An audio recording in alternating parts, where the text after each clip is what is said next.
por que o motor quebra quando existe um erro na fase de acerto do avanço de ignição.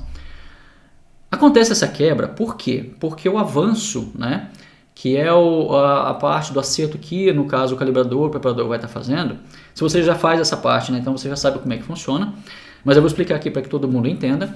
Acontece quando o posicionamento do avanço de ignição ele foi colocado num local errado, fazendo com que haja um excesso de pressão dentro da câmara de combustão no momento que não é esperado isso.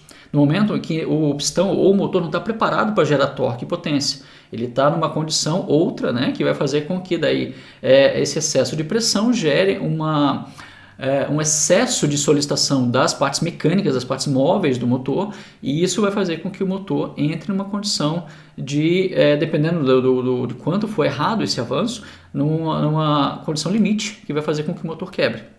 E na engenharia a gente sempre fala, né, sempre quando você chega numa condição limite, muitas coisas podem acontecer. Pode ser que o material, né, no caso que é feito lá o pistão, que é a biela, o virabrequim, ele aguente essa pressão, que ele aguente essa solicitação adicional, mas pode ser que ele não aguente. E quando chega numa situação limite, é muito fácil com que o equipamento quebre, com que a peça quebre, que o componente quebre, que chegue numa falha, e essa falha pode ser catastrófica. Pode ser que seja uma falha, por exemplo, de durabilidade, né?